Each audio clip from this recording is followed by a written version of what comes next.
Discover থাকলে invention হবে। Discover থাকলে কি হবে? ইনভেনশন। ডিসকভার থাকলে হবে invention. IN VENTION, invention. Discover শব্দের অর্থ হচ্ছে আবিষ্কার, ইনভেনশন শব্দের অর্থ হচ্ছে কি? আবিষ্কার। অর্থাৎ এটা সেন্টেন্সটা একটু পড়েই আমরা তারপরে ক্লিয়ার হব। 45, সেন্টেন্স নাম্বার 45 লিখো এখানে। সেন্টেন্স নাম্বার 45 দেখো তো একটু কি লেখা আছে। কলম্বাস ডিসকভার্ড আমেরিকা, নাকি ইনভেন্টেড আছে? নিশ্চয়ই ইনভেন্টেড থাকার কথা। 45 সেন্টেন্স নাম্বার হচ্ছে কলম্বাস ইনভেন্টেড আমেরিকা, অর্থাৎ কলম্বাস কি করেছিল? আমেরিকা আবিষ্কার করেছিল।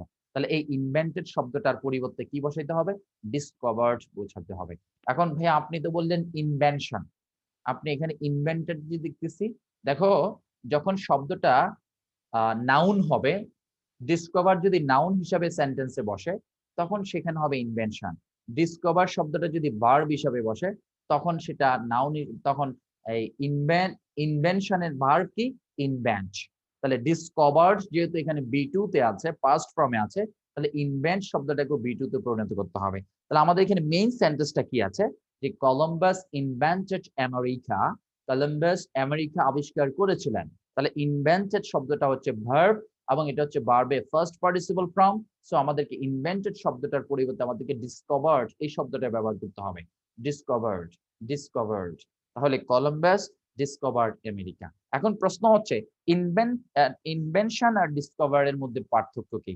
ডিসকভার মানে হচ্ছে যার অস্তিত্ব পূর্বে ছিল, ইনভেনশন মানে হচ্ছে যার পূর্বে অস্তিত্ব ছিল না। এখন প্রশ্ন হচ্ছে অস্তিত্ব ছিল আর অস্তিত্ব ছিল না, এগুলো চিন্তা করতে গেলেই তো আমাদের পরীক্ষার হলে সময় চলে যাবে। তাহলে আমাদের কি করতে হবে? এই বিষয়টা নিয়ে বেশি চিন্তা করার দরকার নাই। এখন আমি যদি এটা না বলি তাহলে তোমরা বলবা যে ভাইয়া মনে বিষয়টা হাইড করছে। আমি বলছি পরীক্ষার হলে বেশি বুঝতে হবে না, বাট আমি বুঝার জন্য এখন তোমাদের বুঝাই দিচ্ছি। অস্তিত্ব ছিল আর অস্তিত্ব ছিল না বলতে কি বোঝায়? যেমন দেখো, আমেরিকা আবিষ্কার করা হয়েছে, আমেরিকার আগে আরো অন্য দেশ আবিষ্কার হয়েছে। এটা একটা গতানুগতিক একটার পর একটা দেশ আবিষ্কার হচ্ছে। কখনো আফগানিস্তান, কখনো ফিলিস্তিন নামেও একটা দেশ আবিষ্কার হবে। তারা হয়তো একটা দেশ, বাট তারা এখনো স্বীকৃতিপ্রাপ্ত স্বাধীন রাষ্ট্র নয়।